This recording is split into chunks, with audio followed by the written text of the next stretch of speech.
Alright, the next thing we're going to do is we're going to put on our case feeder. And with these you get several. It comes with 4. It comes with the mounting hardware, the bolt, and 3 nuts, and you have 2 different A, which is what we have here, and a B. And you just want to see which one of these your case will fit through. Like we're going to be doing 40 Smith & Wesson, and you see it won't go through the small hole, but it will fit through this next hole. But basically with your cases, you want it to go through, like this one would be more of like a 22 caliber, and then this one would be even larger. You basically want the smallest diameter hole that your case will fit through, which in this case would be this side of the B.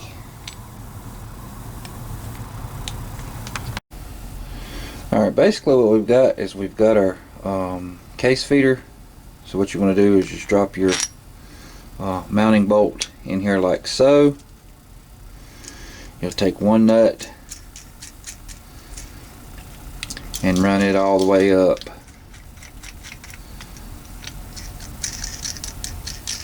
to the case feeder itself. It is a 7/16 inch nut, so you'll need a wrench. I would advise having probably 2 of these on my bench. And then basically you'll take your other nut and start it on here, and I'd spin it pretty much almost all the way up.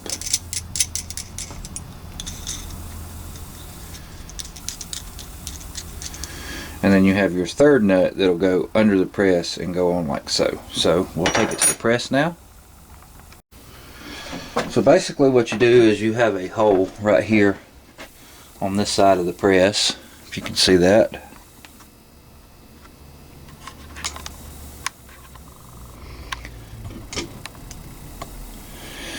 You have a hole right here on this side of the press.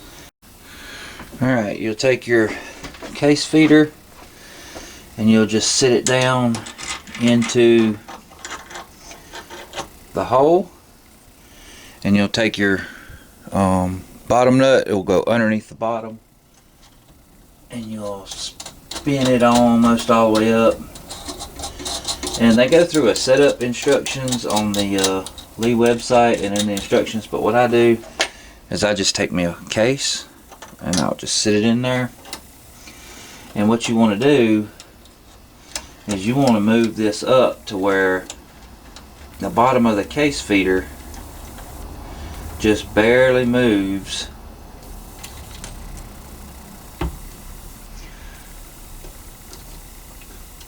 when it's in the jaws, and you just want to just barely be able to move the case in and out.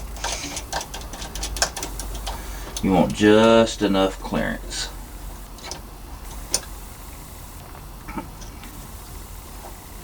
They say you can use a piece of paper or whatever, but I want just enough clearance.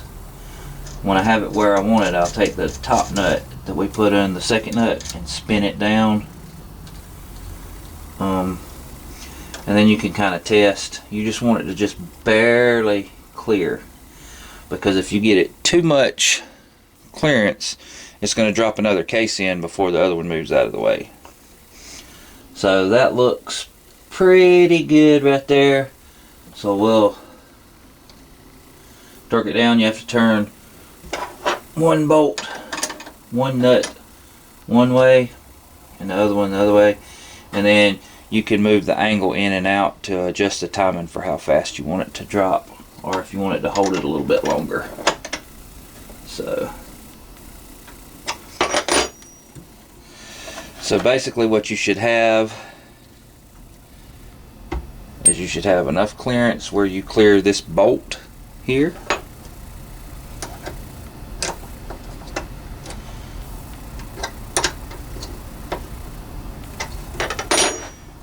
Like so. And and you want to be able to have enough clearance to where it doesn't push out your next case. And I always set this up without the tube on there. Then you're going to need a screwdriver. I use a long screwdriver. If you see, there's a little bitty screw right here, and this adjusts the tension on your jaws. This one's a little bit tight because I had it set up for 9mm. You just loosen that up just a hair till your case falls in. Right?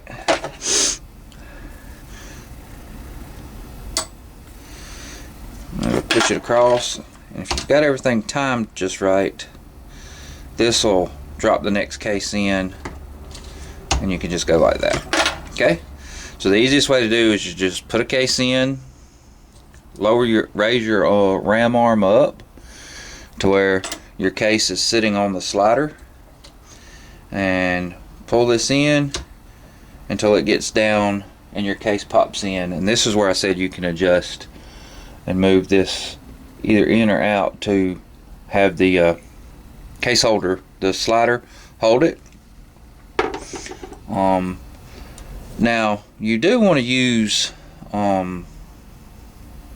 the sliders that comes with it. That was just a quick demonstration to kind of show you how it goes. It also comes with these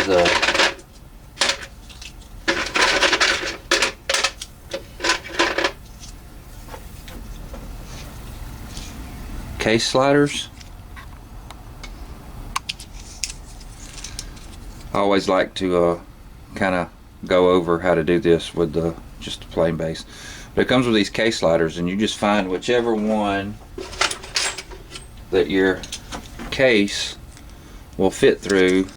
Now that we have our tension and everything set up, you can choose which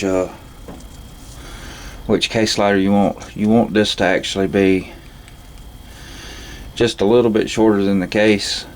The tallest one that the case is shorter than. I mean, the tallest pusher that the case is not shorter than. That way you're not feeding off on top of another one. So it has to actually be out of the way. I've got the height set up on this one. You just put this into place, and they snap in. They have these little tabs that they just slide into place. Okay, and then you just put your case in. I'm going to test it. You can stack another one on top, and it should drop one down, slide one across. Your other one should stay on top of this feeder ramp until you come through, and then it'll come across like so. As you can see, this is why it makes it so much quicker. Now the next step we got to do is we got to choose what size tube. It comes with 4. I have additional ones because I have a case feeder. We'll go over that in another video. But you want the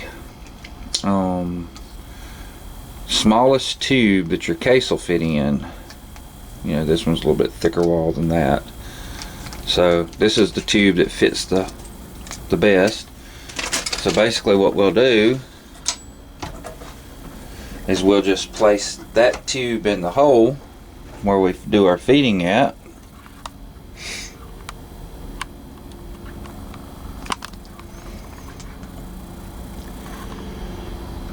And then you can just fill your cases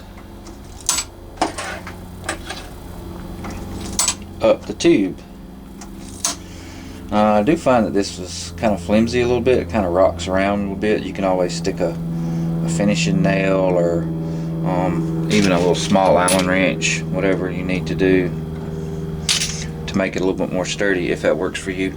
But once you have it in place and you have the feeder, if you see, it should just feed one out and pass one around. Now I did put a cotter pin in here just to hold my spring straight and out of the way, because sometimes they flop around. But that's basically what you do. We'll get our sizing die and go to that next, decapping and sizing.